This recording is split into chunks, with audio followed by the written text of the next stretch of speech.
Welcome to Nation Building. I'm your host, Winston Pinnock. On this program, we examine the political, social, and moral issues in the leadership of the Bahamas. And on our program today, we're pleased to have with us Dr. Ian Strachan. Dr. Strachan, of course, is an English professor of the University of the Bahamas. And when we come back from this break, we'll get right into our discussion with Dr. Strachan.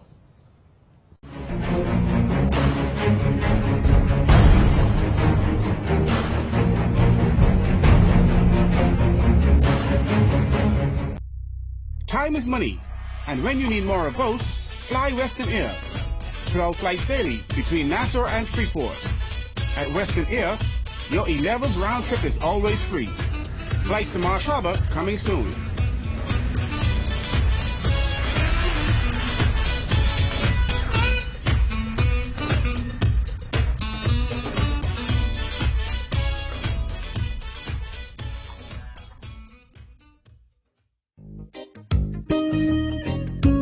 Who said you can't get great quality products at an affordable price?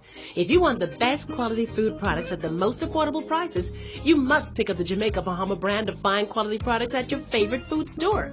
Products like Jamaica Bahama Coconut Water, the most healthy and refreshing drink on the market. Jamaica Bahama Fruit Punch, the only fruit punch in the Bahamas made from real fruit. Jamaica Bahama coconut milk, green pigeon peas with coconut milk, condensed milk, kidney beans with coconut milk, corned beef, green pigeon peas, mackerel, and corn. Jamaica Bahama's fine line of products is available at all your favorite food stores and convenience stores nationwide. Telephone 351-8282 in Freeport and 341-4091 in Nassau. I don't wanna win. No, no, I don't wanna win. It's a new day. This is our new day. And in the blue glow of the morning, there's still time to reach back into our dreams. To become dreamers in the daylight. And live our lives and hopes with open eyes. Yes, this is the day to do the things that will fill our lives with joy and with love. Dreamers in the daylight. Anything is possible. This is our new day. We are alive.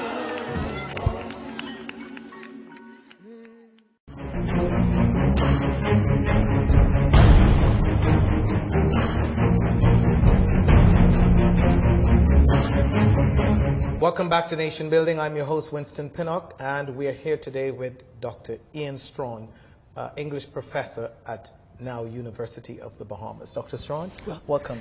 Thank you so much for having me. Thank you so much for having me. Wonderful. Dr. Strachan, you are playing a vital role in our country in the field of education, and while many in our country know you, there are, I'm sure, lots of people who if they do know you, don't know your background. So I wanted you to take a few minutes just to share a little of your history. Okay. Yeah, I was born in Nassau. I'm the last of 6 kids. I was born to, both my parents have passed, to 2 educators. I went to public schools my whole life. I had a little bit of a lot of traveling early in life. At 3 years old, my family moved to Jamaica so my mother could study at the University of West Indies. So I spent 3 years in Jamaica, and then she became the first principal of North Andros High School, so I spent a couple years in the Family Islands in Andros. Really, my family spent lots of time in the Family Islands before I was around, in Cat Island and in Cat Island and Andros and Crooked Island. But then after Andros, I came to New Providence to school. And then went to College of the Bahamas, on to Morehouse College, and then to University of Pennsylvania in Philadelphia, where I got my PhD in English. So although I did English, my focus is really political economy, post-colonialism and Caribbean political economy, really politics, the intersection of politics, economics, and culture, etc. So my book, Paradise and Plantation, is kind of about the history of plantation slavery in the Bahamas, but also the history of the tourism industry in the Bahamas and where those two intersect, right? So, and of course, since then, coming back, I've been a playwright, filmmaker, novelist, and doing all sorts of things, doing some media as well. And so I have my hands in a lot of different areas. And now, of course, people are getting to know me as someone who is advocating for political reform in the country. Yes, and talking about reform, you've had a lot to say in recent times about politics and reform and other ideas in the country. Some agree and some disagree with you. Obviously, you spark controversy. But let's get back, though, talking about education, too.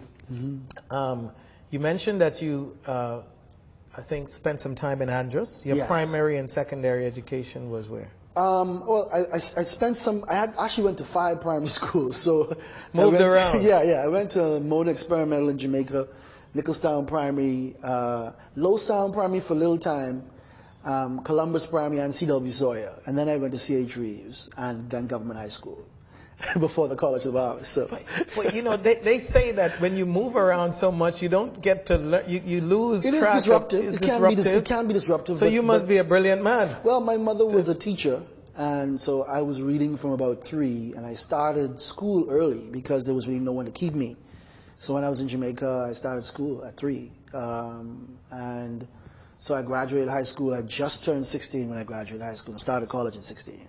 Wow. So it hurt me in some ways, but generally speaking, I was okay. I guess you got exposure. Yeah. Traveling overseas and so forth. Absolutely. I think that was invaluable. I'm very happy that I spent time in Jamaica. To see the Caribbean from another place and perspective, I think it totally shaped my life. And your early days. And you, of course, from a family of teachers. You said your mom, your dad. Yes. Well, first of all, 3rd generation. My grandfather, Milo Strachan, my father, Tracy, my mother, Senorita, and then my uncle, Hugh Moss, and a number of other aunts, all educators. And then as well, some siblings. Yeah. So, and I shared, my wife, actually, who is now finishing up her studies as a teacher, getting her bachelor's. She said, I said to her one time, I said, honey, you know, I think my calling was to be a teacher. And she said, no, you're too impatient for that.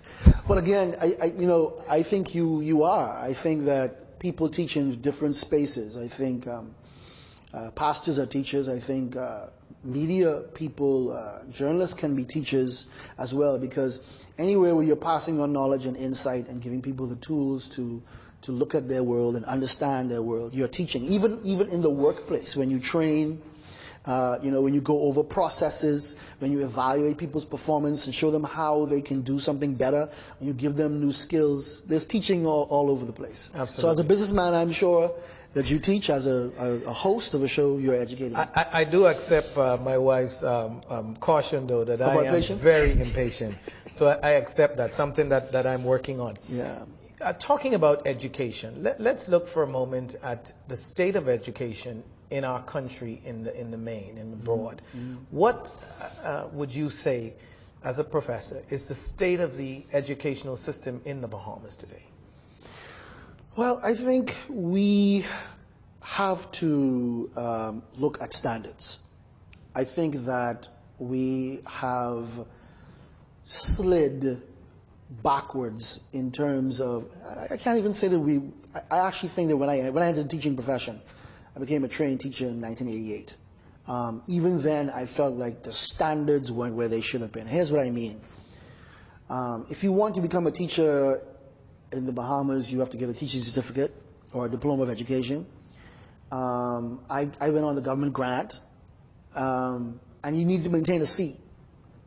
So you set the bar low for entry into this very, very important field. And so what was the motivation or the incentive to aspire? And then also, how do you attract high flyers? Not every high flyer can be a good teacher. But how do you attract and cultivate excellence when you set the bar in the middle, right? Which is what a C is, right? So I think one of the things I would say is, as a nation, we have to look at the standards that we set for those who we let into the classroom. And that's about not just their grades, but then also how much vetting do we do? Does this person really have the appetite to teach? Do they love young people? Do they love the back and forth? Are they interested in new knowledge? Do they keep reading? Do they get excited trying to pass on skills to people? Are they always looking for ways to make the lesson more creative? It isn't just the grades, it's also about the personality. So I think, meeting the demands of having to cover the classes, we have lowered the standard. We're trying to build a nation, I understand that, and give everyone public education. So, but that's one of the first places I would point to. Do we have the right standards? Secondly, when I was in high school, and probably when you were, you did O-levels. The O-level exam, some people look at it as a colonial imposition. I don't. What I see it was as an international exam, where people from this region were taking the same exam and meeting the same standard as people in Africa, the UK, and India around the Commonwealth. So you could compare yourself then not to 5,000 other kids, but to 50 million. You see, and so we had to meet a global standard which ensured that those who met the standard were competitive. Why did we drop from that standard? It was in the 90s, and the idea was to make it more indigenous. The idea was to make it more our own thing, so that it could reflect us better. But I actually don't think that it was a good move. I actually don't. And if you were going to stop doing the O-level, why didn't you do the CXC? Something that would at least allow you to measure yourself against the region and international. A proven standard. Precisely. So I don't think the BGCSE is the right standard. I don't think it makes us competitive with the rest of the world. And those are two things. So I think the standard of teaching and the standard of teachers, and then the actual measurement tools that we're using, like the BGCSE. So let's take one of the major points that you pointed out, which is the standard of those coming in to teach our children. Yeah. I was reading this book in the process of reading. It's called First Break All the Rules. And a powerful, there are many powerful takeaways from the book. I like the title, by the way. Yeah. but the whole concept really was getting to train managers at all levels of business to understand hiring, the process of hiring, and to have the skills, to develop the skills to identify the type of people you want for the various positions. Yeah. And I must tell you, after 23 years in business, I was shocked at how little I knew about these strategies, and yet they make sense.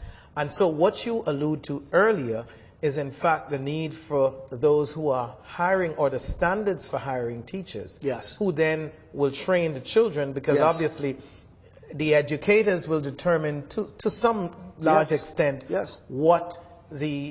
how effective the training or the teaching is. And of course, we know there's several other factors that plays into that. I wouldn't want to place all of the burden on the teacher, but it is an extremely important piece of the puzzle, right? I think if I were to speak generally, I spend quite a bit of time teaching future teachers, specifically those who will go into language education. And some of them are very good. Some of them I would certainly have no problem endorsing as people who want to go in the classroom. Others of them, I think they actually got misadvised. I don't actually think they belong in the teaching profession.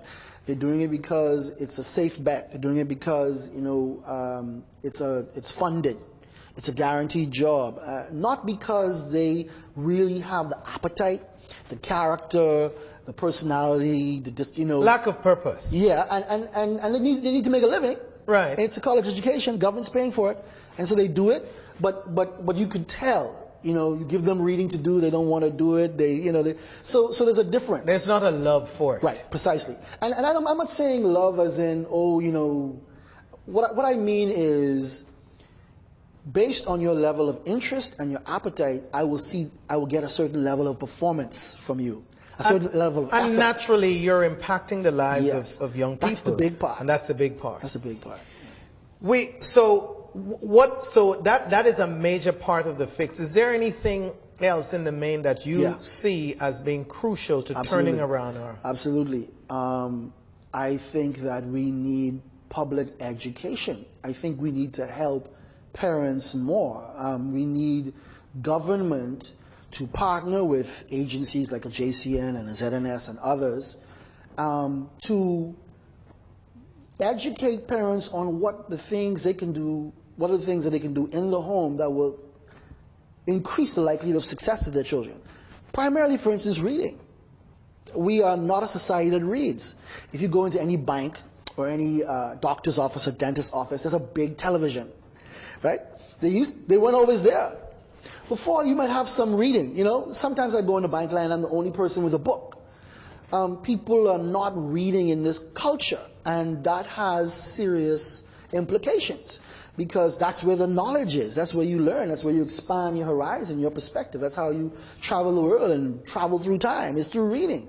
And we need to inculcate in parents, first of all, the importance of your very, very young children.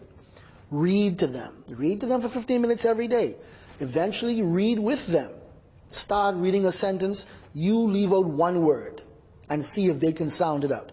And you do this with them just 15 minutes every day. And I think what you end up having is you find that you have a child who, before he even encounters school, is literate. Literate. And once a person can read, they can learn almost anything. One of the biggest problems we have is we're not focusing enough on strategies that would guarantee literacy and convince young people that reading is exciting, knowledge is exciting and cool, and it's good to be able to do these things. We have an anti-intellectual culture in the society. And the only way and so you can't possibly get good educational results when people denigrate the geek, the nerd, the smart kid. They call the boy who does what the teacher wants, does his work soft. There's no prestige in being smart. There's prestige in being a track athlete, a basketball star. There's none for intellectual ability. So are you suggesting that obviously with the significant aid of government, that we pursue making being smart cool? Absolutely. I think it's about values. I think it's about a shift in values. This country can only stay competitive to the degree that we actually take advantage of and recognize that we're in an information age and that knowledge is, in fact, an important tool. And so once you train your child to value reading, believe it's important, enjoy it, they're on a lifelong path to learning and wanting to learn. And then actually the whole world is their workplace. You know, so that's a big thing. I think reading is a huge thing that we need to invest way more time and thought in terms of actually educating parents, young parents especially. They don't have, you know, I mean, because... How do you speak to single parent? I mean, you know, if you should look at the fact that most of our homes today, unfortunately, are led by single parent mothers who have to go to work and provide for their children, and bread and butter issues are the center focus.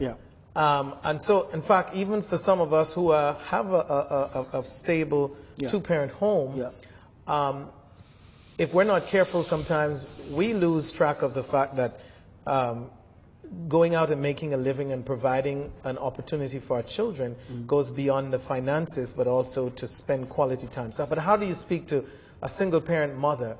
How do you encourage her to take time that she practically don't have? Yeah, I understand it's a challenge. And we as a society and as a nation need to think about supports for parents in situations where we know statistically the challenges that will emerge out of those circumstances, socioeconomic, as well as the fact that it's one person trying to raise kids, right? So there's... And our conversation, even our conversation about crime, is too narrow. It's always about policing, and not about schooling, not about socialization, not about the formation of personality and character, right? So I think the focus has to remain, as I say, on support. And so you, as a parent, are making choices. Even if you're only there for a little while, you're choosing the television. You're choosing the cell phone, you're choosing the iPad over a book. So in other words, we need to get our priorities right. It's going to take a multifaceted approach, but I can see clearly where you're heading. And so much more to be said on this, of course, but I think what you've said is well said, and certainly for those watching will take note. You're watching Nation Building. I'm your host, Winston Pinnock. We'll be right back after these messages.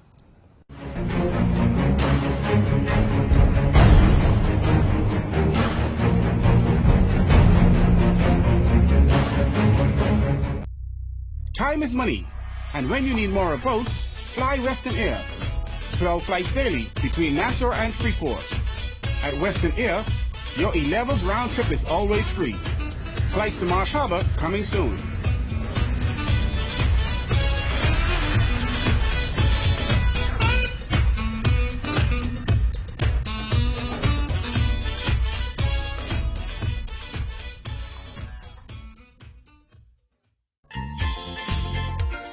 Hello, I'm Wendell Jones, and every time I sit down and I watch JCN television, I drink the Jamaica Bahama fruit juice. It's so pleasing to the palate. I've been cooking Bahamian dishes for generations. I now use Jamaica Bahama product. The rice is very fluffy, very tasty, and good eating. Jamaica Bahama product is simply the best. As an insurance agent, my life is go, go, go. But whenever I need a refreshing break, it's Jamaica Bahamas Island Mixed Fruit Drink. Good. Hi, I'm Debbie Bartlett from GEMS 105.9 FM. The effect that Island Junkanoo Juice Medley has on me is exhilarating. You bring passion, and we bring world-class infrastructure and innovation that's designed to help your business grow. You have determination. We've got your back with a super-fast LTE network, giving you access to whatever you need, when you need it. You offer superior service. We put you in control, with a dedicated care team to look after your business 24/7. Together, we have the advantage. Alive. Let's do this. Who said you can't get great quality products at an affordable price? If you want the best quality food products at the most affordable prices, you must pick up the Jamaica Bahama brand of fine quality products at your favorite food store. Products like Jamaica Bahama Coconut Water, the most healthy and refreshing drink on the market. Jamaica Bahama Fruit Punch, the only fruit punch in the Bahamas made from real fruit. Jamaica Bahama Coconut Milk, green pigeon peas with coconut milk, condensed milk, kidney beans with coconut milk, corned beef, green pigeon peas, mackerel, and corn. Jamaica Bahama's fine line of products is available at all your favorite food stores and convenience stores nationwide. Telephone 351-8282 in Freeport and 341-4091 in Nassau. I don't wanna win. No.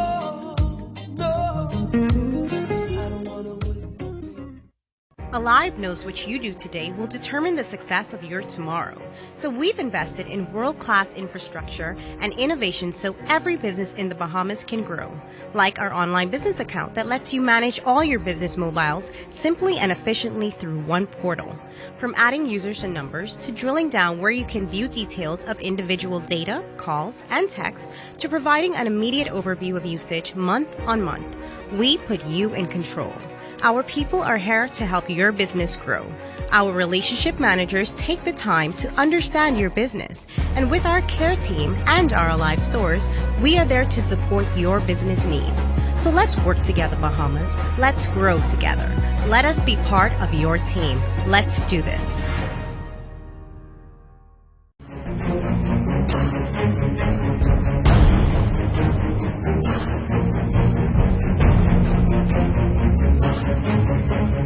Welcome back to Nation Building. I'm your host, Winston Pinnock, and I'm here today with Dr. Ian Strachan.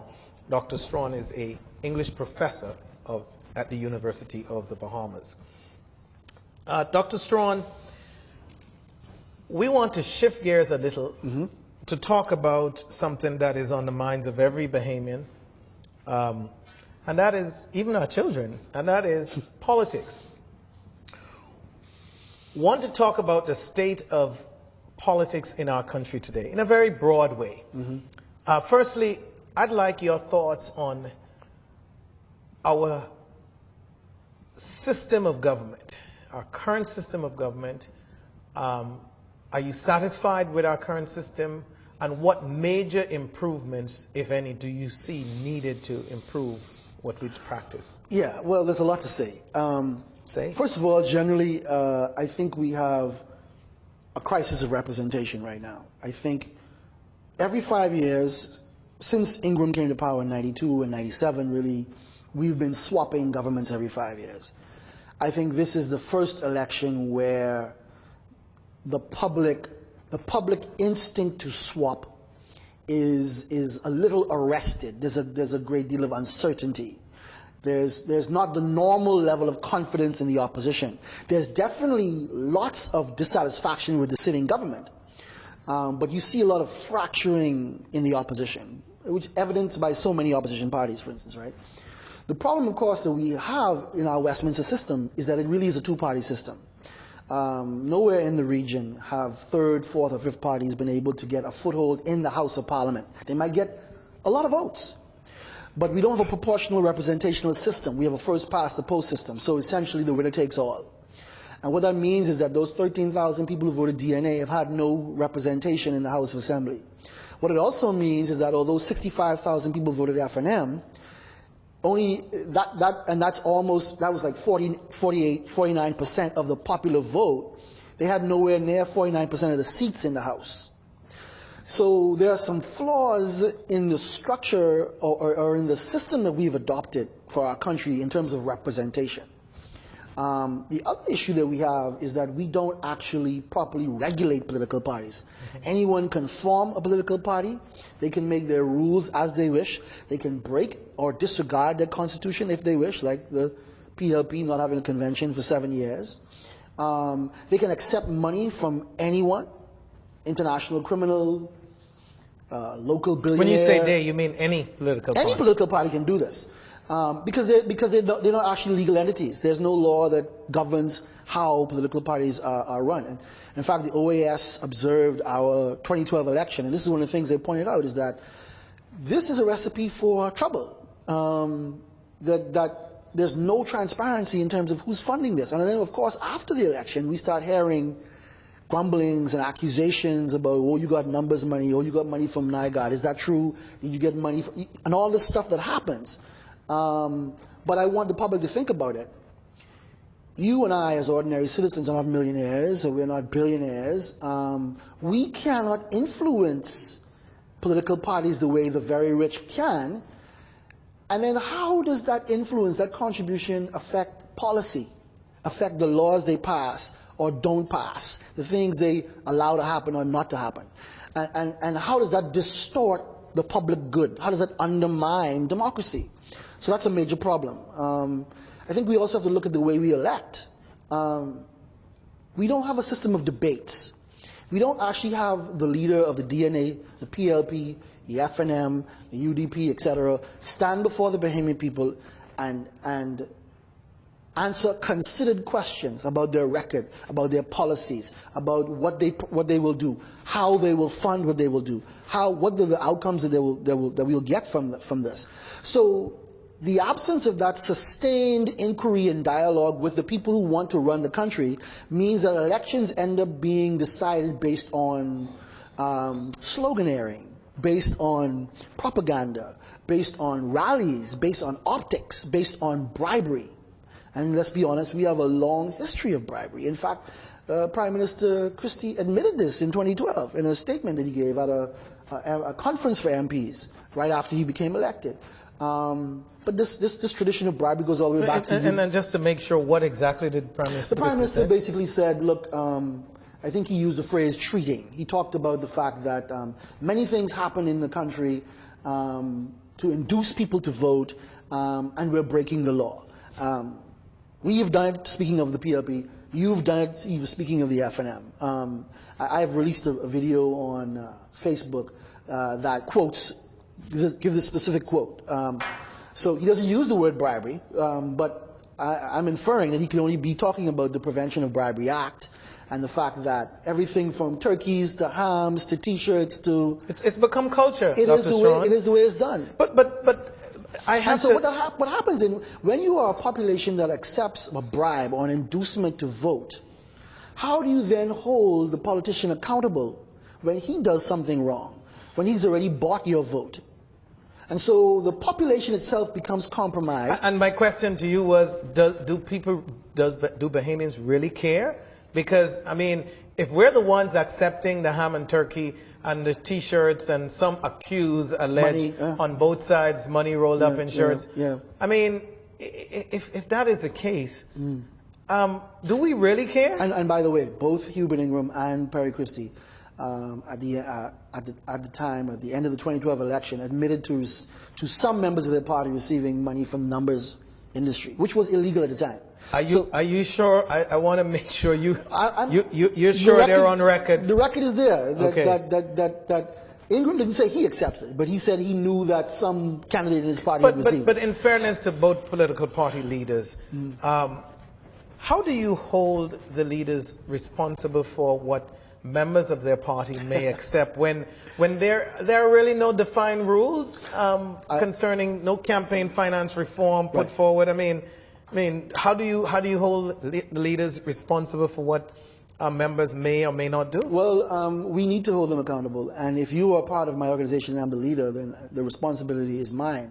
But the fact is they can make these admissions because they already know that there is no outrage, which goes back to the question you asked that I didn't answer, which is people don't seem to care. And you're right, people don't seem to care. In fact, most Bahamian citizens look forward to the election and look forward to the candidates coming because they want to see what they themselves can extort from the candidate. Okay, so it's a problem, but... Are we hopeless? No, I actually think that in the difficult economic times that we find ourselves in, and we've had increased taxation, lower quality of life, greater debt, high unemployment, there's greater sensitivity now than ever to how government spends its money and what government says it will deliver for the taxes that it collects. And I think in this moment of heightened sensitivity to what government does, right, and heightened sensitivity to government waste, there's an opportunity for the public to become more sensitized to issues of corruption and issues of bribery.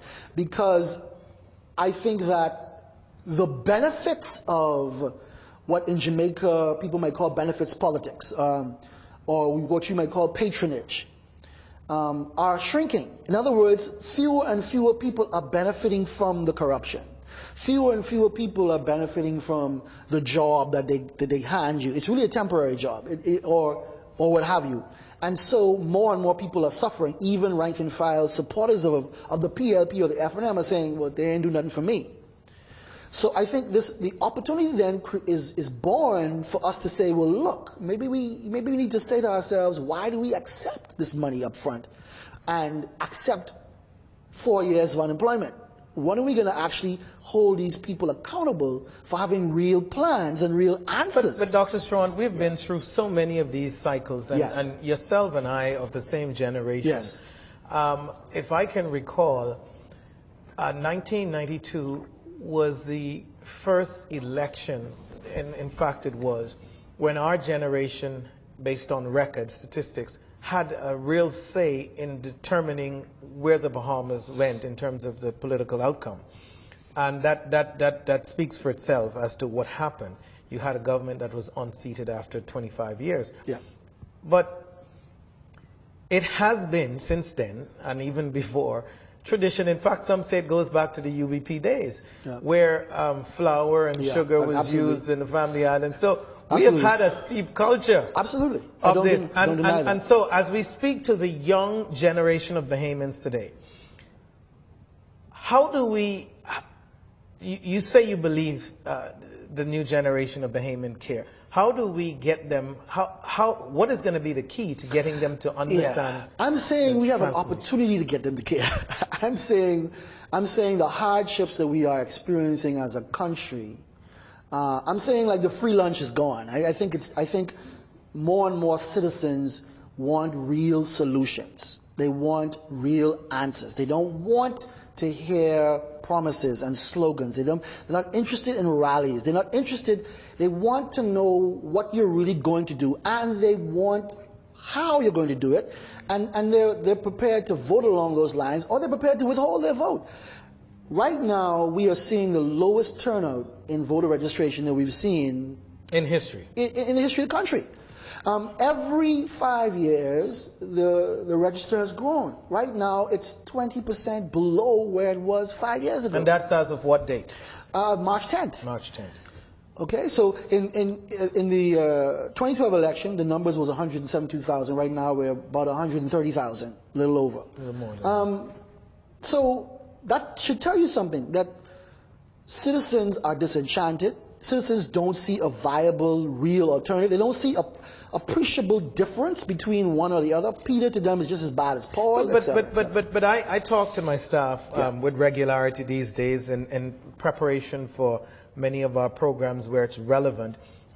They're an audience like other people I talk to get a sense of where people are. Yeah. And I find that it's really awkward and unusual because they're not happy with the PLP or the FNM, notwithstanding some of them have a natural leaning one way or the other. They're not happy with the DNA, which I thought would have been a natural fit if you're not happy with the status quo. Right. And they cite any number of reasons having to do with, from McCartney's, I guess, allegedly joining forces with accepting the appointment senatorial anyway, the Senate, appointment, and then dropping it, which I still can't understand fully. How weighty that could have been to cause that kind of shift, but it exists. The many other political parties they're not attracted to, and I often say, well, then what are you going to vote? Yeah, and you can't seem to get a clear answer. That's troubling. And as I sense, I actually think it's a good sign. I don't see the goodness in that sign because the truth is, I sense that anyone who prognosticate and say the FNM or the PLP is going to win or the DNA is going to win, I mean, it's just talking nonsense. Well, it's time to get out of the prognosticating business. Because I can't see, and I do this for a living, believe me, I can't see a clear indication. The only thing that I've observed, and I say this without any bias to any political party, I carry water for no one, is I know that there is factually a clear sentiment of disapproval of the government. Of the sitting government, And it has to do with the economy, and it's just a reality of the challenges of the times, and people for any number of reasons have issues. And usually closer to an election, except probably in '97, would have been the outlier. But usually closer to an election, governments become increasingly unpopular. But I do sense and acknowledge that there is a general theme that seems to be discomfort, to put it mildly. I think there is dissatisfaction. I will assign it a meaning. I think that people have not been excited or motivated or mobilized by the Free National Movement and the Free National Movement's leader. I think people have not been excited or mobilized or animated and have no anticipation in terms of the DNA either. And the other parties are so small and they have trouble attracting the talent. But some would say, Doc, that the Free National Movement just had a rally recently, or a candidate launch in Grand Bahama very recently, and had scores of people turn out, and they claim that it's enthusiastic, and the PLPs can also claim in a few months ago that in spite of all that we're talking about, they had a convention that was just exuberant and exciting, and their base came out. That's their job out to say that, and that's fine, but the numbers are saying something else. I did a survey with my students of 400 Bahamians, 18 and over, and more people were undecided than could decide which one they would vote for. It's a real thing, and you're right. People are unhappy with the sitting government. They're also uninspired by the opposition options. We'll talk about that when we come back from this break. You're watching Nation Building, and we're here with Dr. Ian Strachan today having a very exciting conversation about politics in our country and the state of affairs. We'll be right back after this break.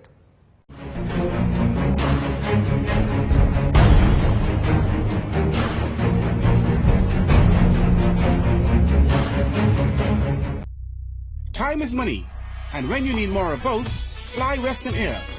12 flights daily between Nassau and Freeport. At Western Air, your 11th round trip is always free. Flights to Marsh Harbor coming soon.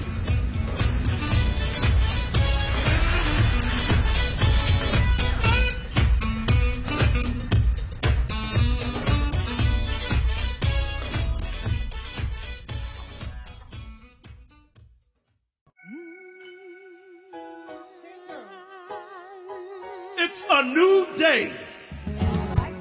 This is our new day. And in the blue glow of the morning, there's still time to reach back into our dreams.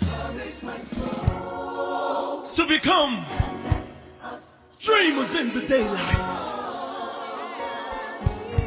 And live our lives and hopes with open eyes. Yes!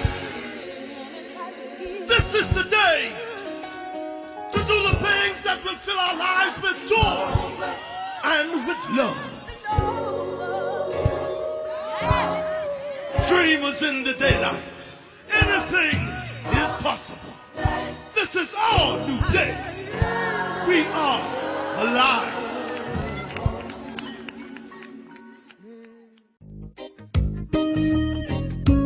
Who said you can't get great quality products at an affordable price? If you want the best quality food products at the most affordable prices, you must pick up the Jamaica Bahama brand of fine quality products at your favorite food store.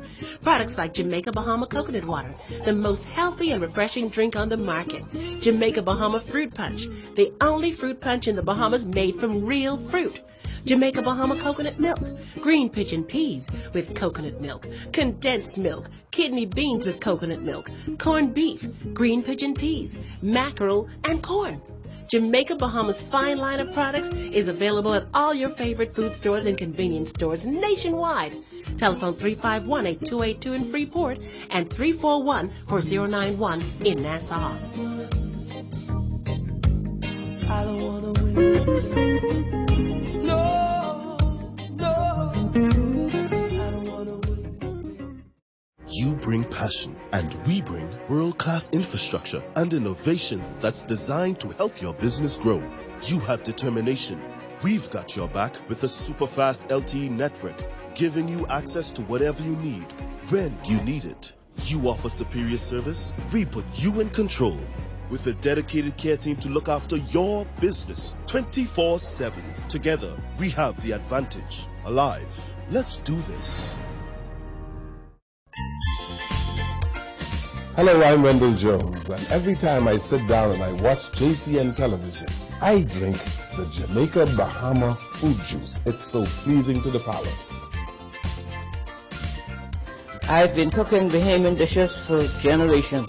I now use Jamaica Bahama product. The rice is very fluffy, very tasty, and good eating. Jamaica Bahama product is simply the best. As an insurance agent, my life is go, go, go. But whenever I need a refreshing break, it's Jamaica Bahamas Island Mixed Fruit Drink. Good. Hi, I'm Debbie Bartlett from Gems 105.9 FM. The effect that Island Junkanoo Juice medley has on me is exhilarating.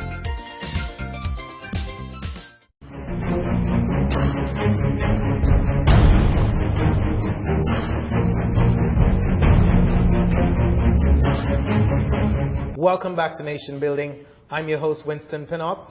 I'm here today with Dr. Ian Strachan, providing information and education for the nation from a University of the Bahamas professor who is well knowledgeable in the political affairs of our country and social affairs of our country. Dr. Strachan, as we get into this final segment of our program, I want to finish up on your thoughts about how people feel, talking about dissatisfaction with the opposition party, the main opposition party, the Free National Movement, How do you explain what is generally seen as you put it, dissatisfaction, clear dissatisfaction with the governing party, the Progressive Liberal Party led by Prime Minister Christie, and then don't want to misquote you, the word you use about the Free National Movement, but whatever it is, it's clearly they're not inspired. Not inspired. Yeah. A lack of inspiration Yeah. on the part of the Free National Movement. Is that due to the leadership of the party, the leader of the party, or what the party has failed to present? Yeah, I think the FNM is gaining momentum. They have some strong candidates that they've added in the last 5-6 months that have improved their tickets significantly. I'm shocked at the underrepresentation of women, but I think the main problem is the leader. I think Dr. Minnis is just not filling the shoes of Hubert Ingram. FNM supporters are used to a certain type and style, a certain strength and confidence and ability to communicate, and Dr. Minnis has struggled in that area. Now, he may still end up being Prime Minister, but the fact of the matter is that they're not getting the strong man leader that they're used to. But many would say, Dr. Strachan, that the FNM has moved on from the Ingram era, that they now have a leader that is not as articulate and not in the traditional sense of the political leader that goes out with all this charisma, but one who's very thoughtful, one who pays attention to detail, who's been quietly going about his business. And one who's also made some major mistakes while in opposition. But that is... Such as? The Togi and Bobo incident, various gaffes that he's made. But the larger point I want to make, I don't want to get caught up in spending time attacking Dr. Minnis, because that's not the main point I want to make. Where I think the real problem lies is in the lack of democratic processes in the political parties. You and I would not be having this conversation if the Progressive Liberal Party really had an open and fair leadership race, where, for instance, a Fred Mitchell, an O.B. Wilchcombe, an Alfred Sayers, a Reynard Rigby, a Glynis Anna Martin, an Alison Maynard, whoever, were able to stand before the Bahamian people, debate each other, present a platform and vision for the Progressive Liberal Party, and have the 75,000 people who voted for the PLP last time choose the leader. What you have is a fraction of that 75,000. 1,400 people deciding who will be Prime Minister, essentially. Because once you become leader of the PLP or FNM, you have a 50% chance of being Prime Minister. And what I'm saying is, if these parties would open up their processes, make them more fair and more competitive rather than being rigged. And remember that Sayers complained about unfairness in that process. He complained about the fact that he had no access. And so did Loretta, I'm coming to it. So did Loretta Butler Turner complain about the lack of transparency. Couldn't get access to the list of the delegates who were actually going to vote for. So if both the PLP and FNM were open and allowed the talent and the best to come and compete on fair and open grounds to be leader, we would not be in this situation. You would have a guarantee that whoever was becoming leader of the PLP or FNM at least had the support of most people who identify as PLP and FNM. What you have instead, so I'm talking about a system similar to the primaries in the United States. Yeah, I'm saying you sound like you're advocating for a total reform of our system. Absolutely. Total reform sounds so dramatic. Remember, this is just a constitution these parties have, and they can choose to elect people they can rewrite that constitution tomorrow. They ignore it, but they can also rewrite it. So if these parties would actually be more inclusive, more open, more fair, and allow for greater competition, they would see naturally emerging stronger leaders who have a wider consensus or support. And I would argue that if the Free National Movement had such a competition, where Shivago Lang, where a Darren Cash, a Michael Pintard, a Loretta Butler Turner, and a Hubert Minnis and others who aspire, Desmond Bannister, had to stand up and debate each other 3 or 4 times before the nation. And then everyone who was a dues-paying member of the Free National Movement got to vote who they want to lead their party. The FNM would be guaranteed to win this election. Sounds, Dr. Strachan, sounds to me like you are just disapproving of Dr. Minnis and his lack of ability to... No, not just Dr. I don't want to... No, I don't actually think that... On the FNM side. On the FNM side, I don't actually think that Dr. Minnis would emerge from such a fair competition as the leader. I don't believe that. And I certainly don't believe that Perry Christie would emerge from the PLP side. I'm not even sure Brian McCartney would emerge from the DNA if that was the case. Are you suggesting that the people in these political parties, one, do not represent the rest of us here in the society in terms of the choices that they make? And two, how then do we as a people, how practically speaking, because these changes are not going to happen, the current system favors those who are in power. If you became leader of any of these political parties today, I would argue that you would not be championing for a change in a system that essentially guarantees you stay as long as you want to. That's a fair argument that you would make. And if you're a product of the system, if you're a product of a tilted system, if you're a product of a rigged system, chances of you wanting to change it are slim. I agree. That's a fair criticism. I don't think I would want to perpetuate it, but they already know I wouldn't want to perpetuate it, so I don't have a snowball's chance of ever being leader of the PLP. You're suggesting that those who really favor a reform system won't get there? You're going to stay marginalized, you know? But I want citizens, people always say, oh, this is FNM business, stay out of it, this is PLP business, stay. No. The business of the PLP and the FNM is the business of the nation. FNM has led this country for 15 years. The PLP for the other 30. Right? So what you do in the PLP and the FNM is national business, and you need to open it up and be fair about it. Accepting the fact that the political organizations, namely the PLP and the FNM, will not bring about the reforms that we desire as a people. They could. Even though Dr. Minnis has put forward some reforms in his promises, plan, yes. Some promises. You say promises. Sound like you don't expect them to keep it. Did the process of selecting the leaders now, the candidates now, reflect these reforms? Okay. Did the recent convention reflect, those who was funding the FNM political campaign? He said he'll do it after he gets in. Give him a chance. No, do it now. Okay. Do it now. See, you do it now, and you have my vote.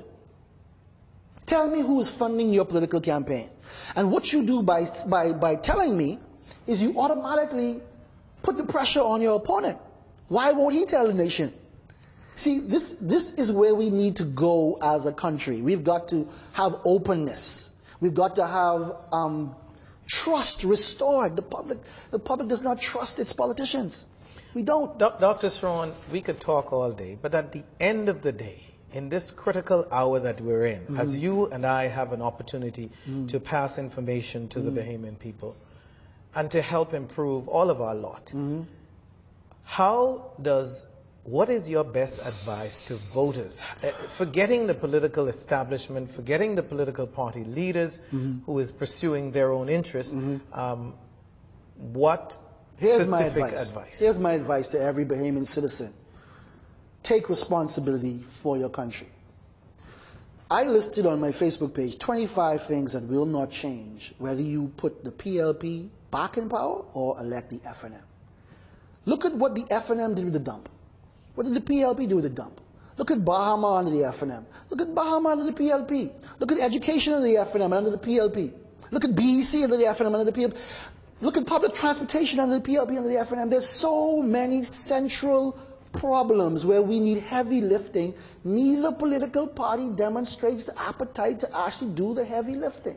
At the end of the day, only when you as a citizen become engaged and demand, whether you are white, black, rich, poor, PLP or FNM, we all end up having to live in the country, and we all end up having a government led by a party.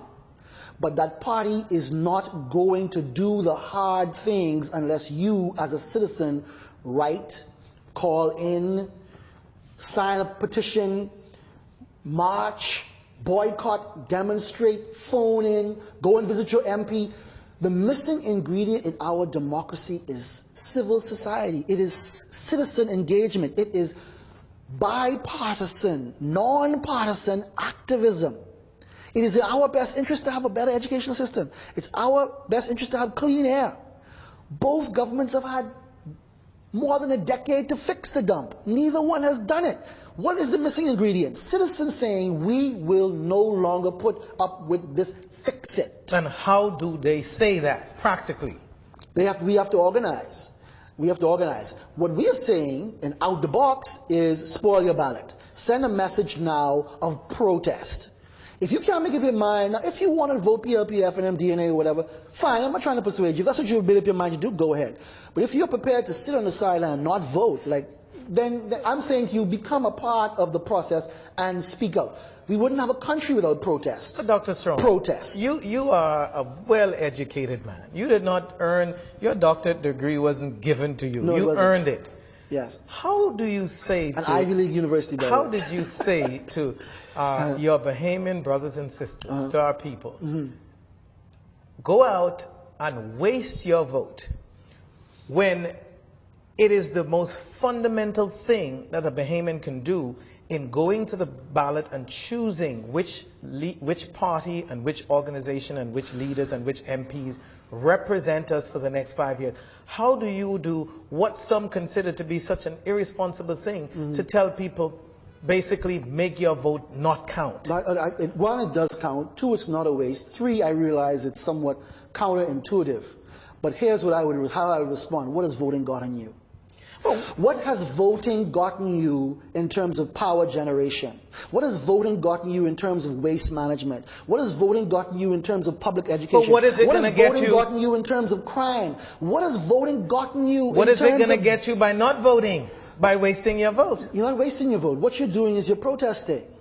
That's like saying to me... So is it a better way to protest and vote for the DNA? Or a third party that may be unlikely to win? Isn't that a better option? No, it's not a better option, but it is a valid option. Right. So I'm saying, why don't you, for example, you and your group, why don't you and your group encourage voters to voting for another of the two, outside of the two major parties? I have liberated myself from the burden or the worry of who becomes the government.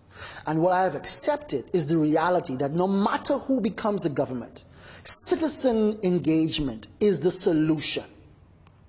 So once I free myself from the anxiety of who will be the government, and I realize that no matter who that government is, I know the ways of the politicians. I have 40+ years of evidence to go on to predict how they will approach the problems that matter to me. How will they approach them? Avoidance, kicking the can. So there's no hope for us then. That's You're not suggesting true. that there's not. no hope. We want a savior. We want a solution external to ourselves. And what I'm saying to my people is, your solution is internal. Become engaged. Form advocacy groups. Form active groups. I'll give you an example. People say voting is your voice. How could you give up your voice? That's interesting. The freedom of information, the spy bill was stopped. There was no vote. LNG was stopped. There was no vote. The Clifton development was stopped. There was no vote. The marital rape amendment was stopped. There was no vote. How did these things stop? They stopped because citizens got up and made noise and said, we don't want this. And the same way you can say, we don't want this, you can say, we want this. It simply needs for leaders to emerge from civil society who have everyone's interest at heart. PLP, FNM, DNA, white, black. And then the people will say, yes, I want that. Wouldn't you concede? Mr. Henfield and John Bostwick and others organized this We March. Had a successful march, the first one they did, and I think the second one was also successful. The third attempt didn't come off very well. What do people accomplish by organizing themselves in groups such as We March and others, demonstrating, making noise, when the government still goes ahead and does what it wants to do? I mean, even some would point to even the recent referendum. I mean, governments will do what they want to do unless they have a genuine and sincere fear of the people. And some would argue that only can be expressed at the ballot. No, that's not the only time. Absolutely not. Look, at the end of the day, We March got a lot of citizens out into the street, and that was a good thing. They got to express themselves. But if you're going to have a movement, I think you have to narrow the focus. If those people had occupied Rawson Square for one thing, And they were prepared to not leave Rawson Square unless they got the one thing. You'd see change. It's happened around the world. Citizens have walked into the square and gotten rid of governments from Tunisia to Egypt to where recently? Romania, Hong Kong. It's happening. It's happening. Citizens have power. Any day of any week, citizens of this country can step into the street and peacefully stop any law and bring any government to heel. You seem to be saying that the Bahamian people are still too passive. Our people did this. Are we still too passive as a people? We are certainly too passive now in this iteration of the Bahamian people. When we achieved majority rule and the right for women to vote, we were not passive. So we've become comfortable.